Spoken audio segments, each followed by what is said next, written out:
Joining us now, Matt Gorman, former senior communications advisor for Tim Scott and former aide to Jeb Bush and Mitt Romney, and Megan Hayes, former special assistant to President Biden and former director of message planning. Good to see you both. Matt, we know very few endorsements, frankly, have the power to move the needle. But do you think this could maybe even more broadly sort of push the trend of Republicans leaving Trump? Could it have an impact? You know, I don't. I think certainly Liz Cheney's made no secret of what she thinks about Donald Trump, so it wasn't a surprise. I guess I just failed to see who that person in a swing state, maybe that independent voter, was hemming and hawing beyond the fence, and suddenly Liz Cheney, kind of former member of House leadership, sides with Kamala Harris, and they say, you know what, that's the way now. I just, look, she has every right. I don't begrudge her. She has every right to vote for whomever she wants. I just don't see this to have a massive impact. So, again, that may well be the case. But if you're talking about people who maybe have thought to themselves, you know what, I'm just going to write in a name. I'm going to vote for myself. I'm going to vote for Dad. I'm going to vote for whoever. They might say, oh, you know what? Maybe I do need to vote my conscience, and whatever way that is. Yeah, look, I hear that. I mean, I personally believe I don't think it's necessarily, well, I have to go with this person because I don't like the other person. I don't owe the vote to anybody. You can write in somebody if that's what you choose. It's really a vote's a statement of your values, and obviously, you know, Liz Cheney has hers. Totally respect it. Might disagree, but respect it entirely. I tend to think that, and you're right. I think that we live in such polarized times, and that if it's a binary choice, and I don't think suddenly somebody's going to dawn on that Liz Cheney's kind of effect is going to make it one way or another.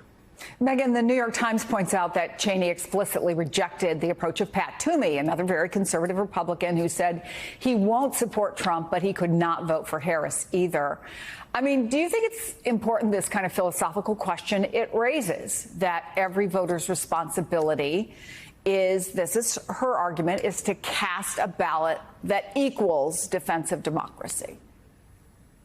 Yeah, I do. And I also think, I respectfully disagree with Matt here that this does set up a permission structure for other Republicans who are on the fence or who are not going to vote for a Democrat, probably for the first time in their lives. They also believe in the rule of law and the Constitution and want to support democracy in a way that Donald Trump does not, or they don't feel that Donald Trump will. So I think that this is setting up a permission structure for those folks with, you have the McCain's son also endorsing the appointees from different Republican administrations and different staff also endorsing the vice president for president. So I just think that this is just people are voting on character. And so that you might not agree on the issues, and they are fully saying we don't agree on the issues, but we are voting for character and we are voting for our democracy because Donald Trump will not protect that.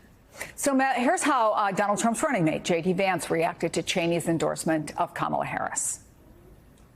A very good thing that I could say about the next presidency of Donald J. Trump is that he's going to make sure that people like Liz Cheney are laughed out of the Oval Office instead of rewarded. Kamala Harris and Liz Cheney make very, very interesting partners. They get rich when America's sons and daughters go off to die. They get rich when America loses wars instead of winning wars. And they get rich when America gets weaker in the world. It feels like I have this conversation every day, but I think it's an important one, which is he could have said what you said, Matt. Like, I don't think Liz Cheney is relevant here and move on.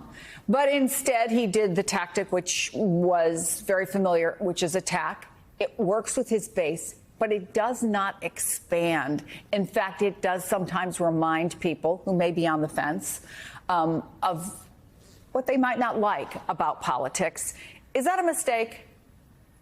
I hear you on that. I think it's a little different in this specific scenario, right? I've followed J.D. Vance's career. I've read his book, and I kind of recognize that in many ways, I think for someone like him who is really very leery of foreign entanglements, obviously served as a Marine honorably, but really kind of sees the neoconservative wing, Cheney family certainly be a part of it. I think they'd be proud to be it, understandably, as really being very ideologically opposed. Even I would see even crossing party lines. It's more of a worldview thing for him. So the Cheney kind of part of this, in particular, the neoconservative part of this, I think is what you saw kind of draw his ire more than anything else.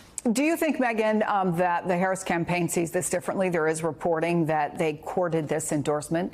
Do you think it's at all possible she could go out for Kamala Harris, maybe in some of the big battleground states like Pennsylvania? And would it be effective? The Harris campaign would be very lucky to have Liz Cheney out on the trail with them, or even send an email or fundraising letters or whatever. I think that would be extremely important and impactful for them. But I also just think that her saying this unprompted, it was not a press release from the campaign. She just said it at an event in North Carolina. I think doing it in North Carolina is meaningful, and also in the way it's done, it was very authentic, and it was just sort of, this is who I'm voting for and here is why. So I think that also is impactful, and I also think that reaches people in a different way than putting out a big press release from the campaign. Meghan Hayes, Matt Gorman, thank you both.